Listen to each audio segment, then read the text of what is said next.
こんにちは、トリックスターバックヤーダークです。皆さん元気ですか？はい。いよいよシーズン間近なんですけど、皆さん覚えてるでしょうか？僕夏にですね、アメリカのワシントン、そうです、リブの工場の方行ってきたんじゃないですか。その後、実は僕は、マウントベーカーの方に行ったんですね。それで、マウントベーカーの本当にスキー場に行ったんです。皆さんの中にはリブ乗ってて、もうマウントベーカー滑ってみたいなと思ってる人いっぱいいると思うんですけど、マウントベーカーってじゃあどんなゲレンデなのか、いつ始まったのかとか、歴史とか全然皆さんも、僕も含めて知らないと思うんですね。今日は実際にマウントベーカーに行って、その支配人にインタビューをしてきたので、そのインタビュービデオを皆さんの方に見てもらいたいと思います。めちゃくちゃ面白いでしょ。皆さん楽しんで見てください。よろしくお願いします。Hi, what's up, everybody? This is Toshki from Trickster Talk, and guess where I am? It's Mt.Baker. This is my dream spot. Finally get here, and especially I got a guest today, Amy. Hi, Amy. Hi. How are you? I'm great. Thank you very much for coming over here. Yeah, today. I'm glad to be here. I'm super happy to talk to you. 今日は実はそうです。ここマウントベーカーに来てます。本当についに来たって感じですね。そして今日はこの日本当は実はゲレンデももちろん空いてないですし、オフィスも空いてないんですけど、エイミーさんにわざわざここまで来てもらいました。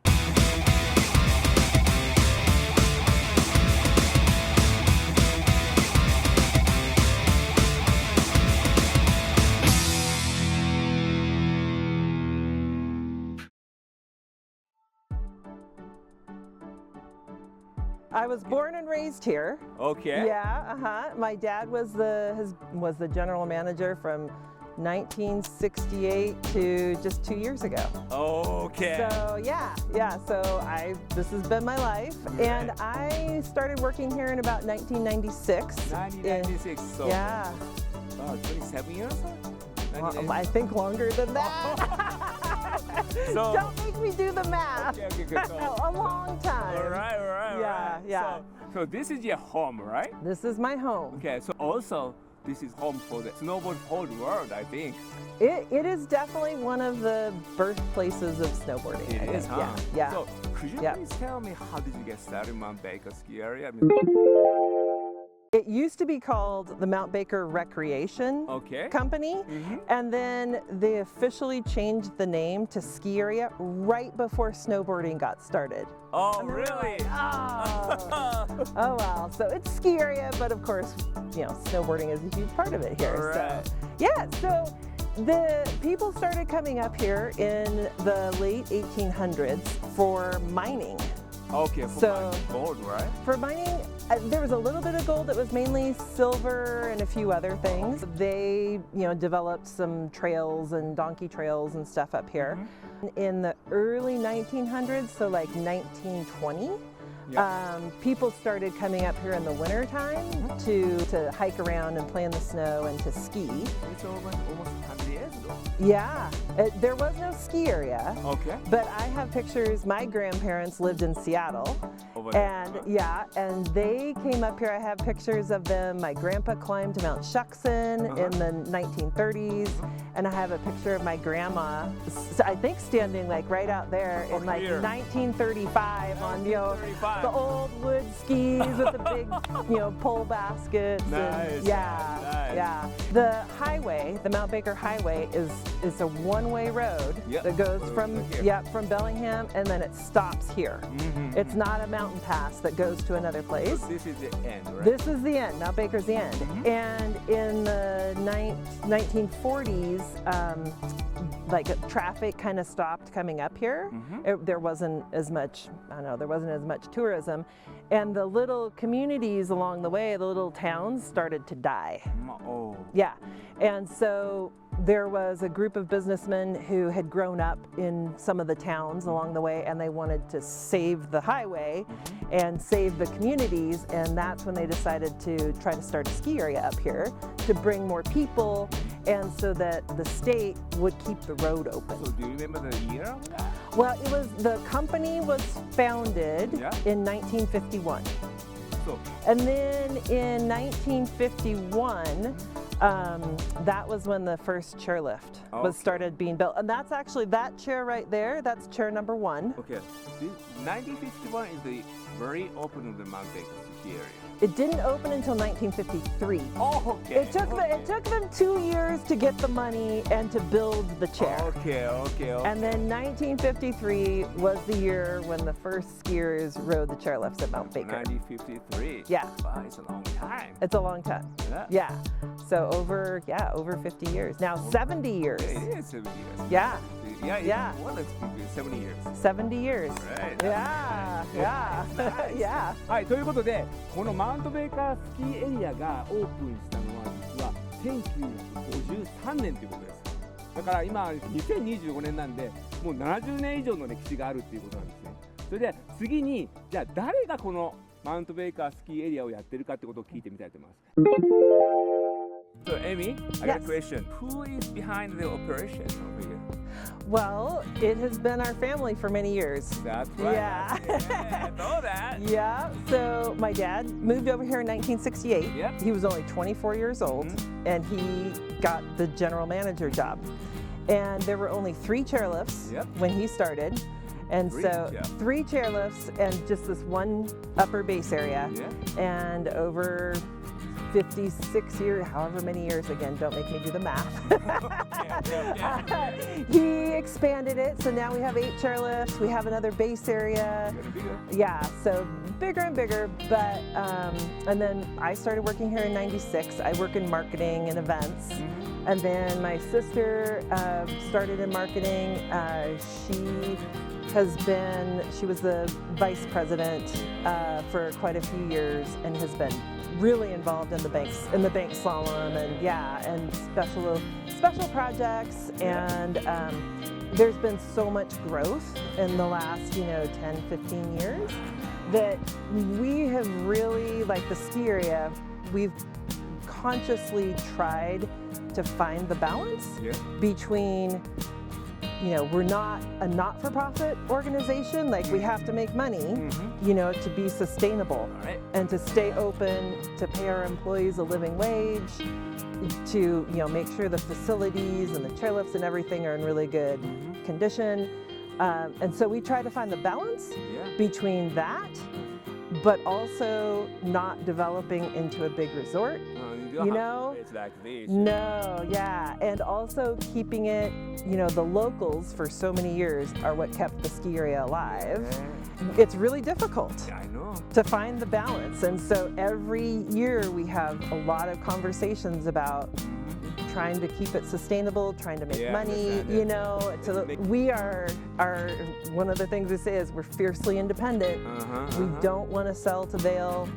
That's why I feel this is home. Yeah. I don't feel like this is a resort. Yeah. I feel this is home. Home of everybody. Home of snowboarder, of course. Home of, or even home of Japanese snowboarders.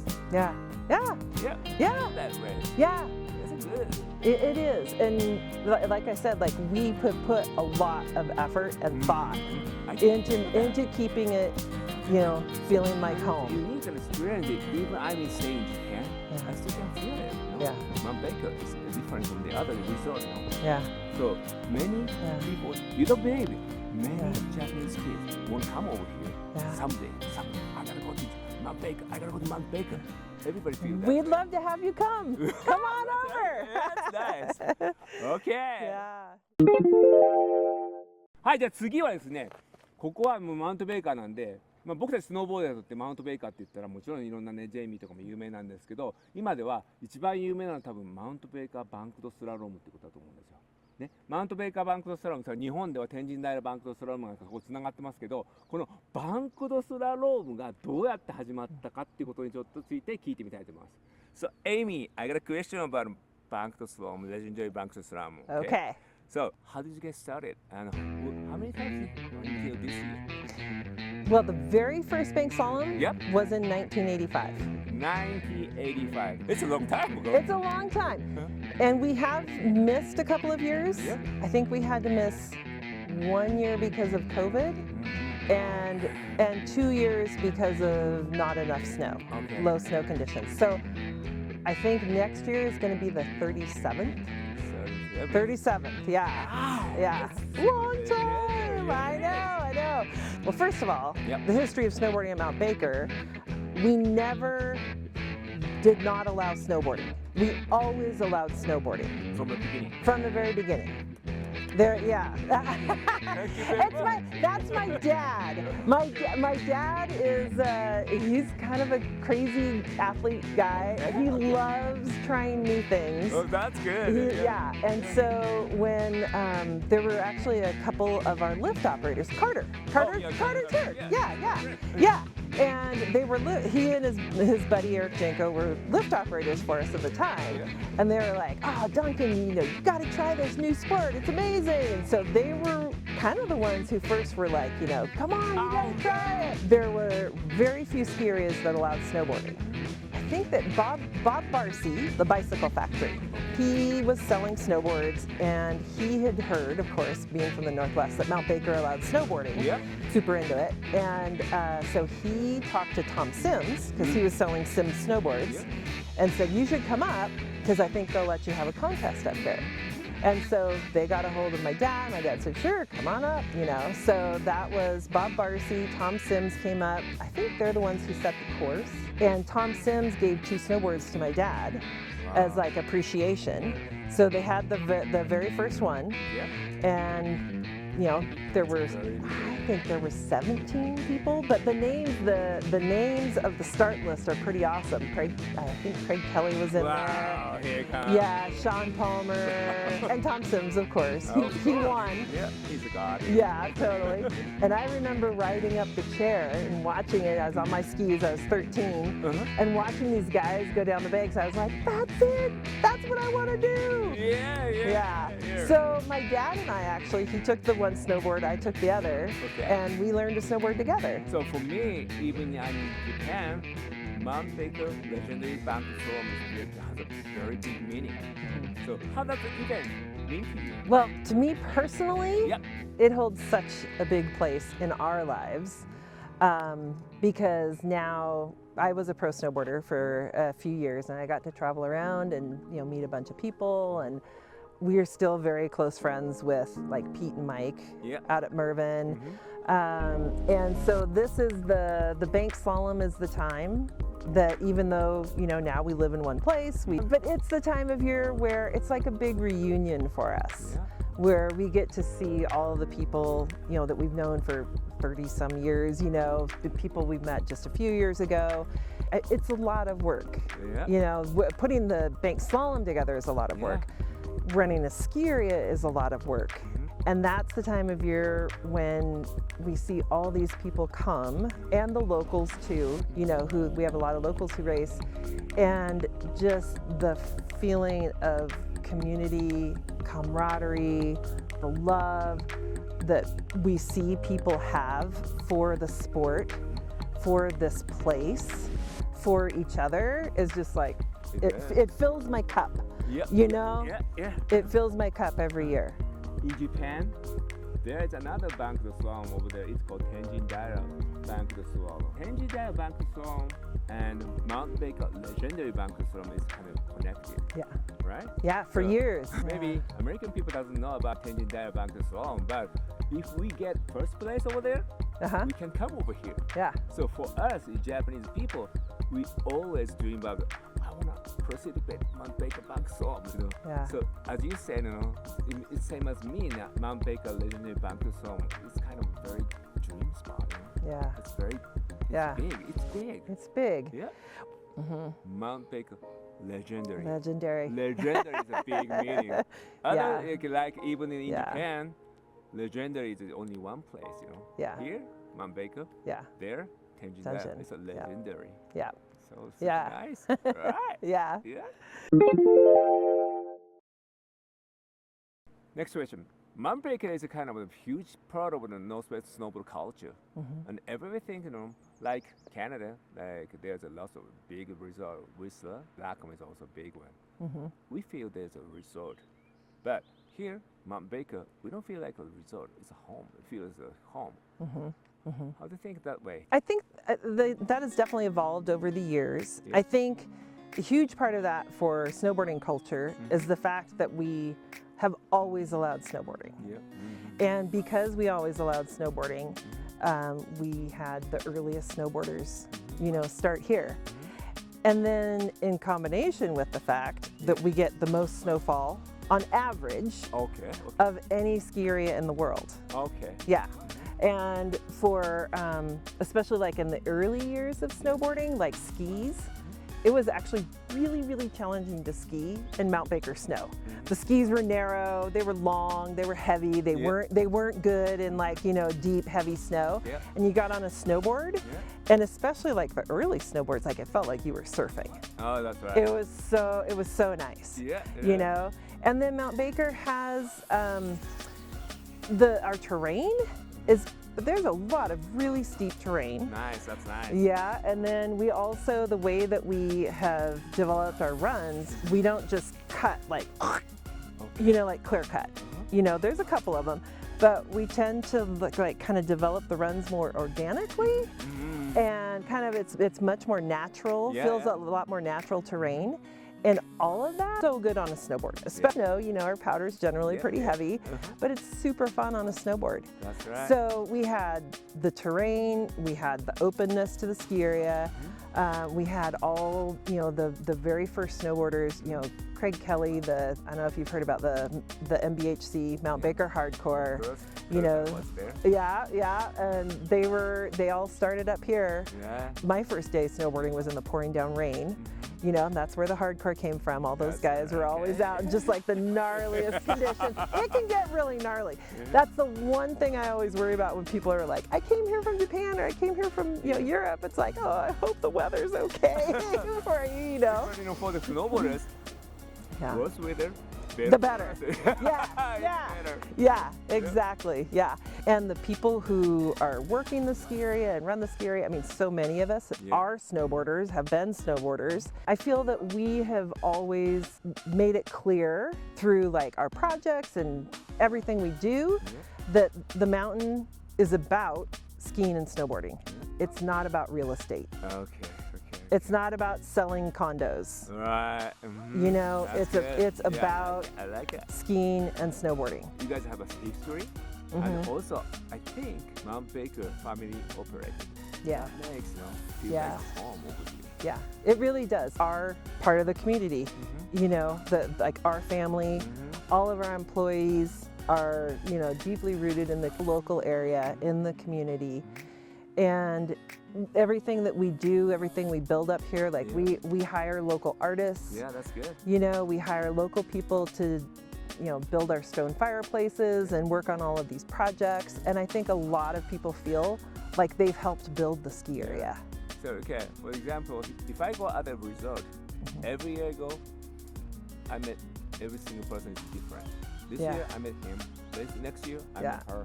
Next year I met that guy. Next year I met that guy. Yeah. Every year it's different. But if I come here, every year I can meet Amy. Yeah. Hi Amy, this year. Yeah. Hi Amy, next year. Yeah. Hi, Amy. So my dad just retired. Okay. Okay. Okay. Officially 2 years ago. He was 78 years old. Okay. Yeah. All right. And over the last 2 years, he still comes up. You still see him driving his snowmobile around, driving the snowcat, So you know. for He's him- 80 years old. That's nice. Still here. So for him, retire doesn't have any meaning. No, not really. Every year he comes. That's great. Yeah. Right? Yeah. That's nice. Yeah. I come from Japan. Many people from Japan want to come over here, but many people of them never come here yet. So could you please say hello to them and tell about you over here? Hi. We would absolutely love to have you come over and visit us. We've had a few people from Japan, especially during the bank slalom. Yeah? Yep. And we have had so much fun meeting them, showing them around. I know that there's a lot of the local snowboarders who have met and become friends with some of the Japanese people who have come over and really enjoyed talking to them. And we would love to have you come over and experience Mt.Baker. Again, I hope the weather's good. Which is You never know. I think I don't like ice. We don't like ice here at Mt.Baker. I So don't like no ice. no ice. Yeah, No no ice ice. is Very important. Yeah. Second, I mean a little bit of rain is okay, but That's not okay. I don't care. I don't rain care. every I don't day. care. Yeah. So Right? yeah, Good. yeah. Right, Amy, thank you very much. Thank you so much. So fun talking to you. Yeah, I had a Yeah. great time. I gotta go back to Japan and tell everybody you gotta come to here. We'd love to see you. Right. Absolutely. All right. Right. はい、今日はエイミーさんに来てもらいました。ずっと英語だったんで、また後でちゃんと訳しますけど、すごい楽しいトークができました。これはやっぱり皆さんもぜひともマウントベーカーに来てもらいたいと思います。ということで今日はエイミーさんに来てもらいました。Thank you very much, Amy. Thank you so much. Thank you very much. ありがとうございます。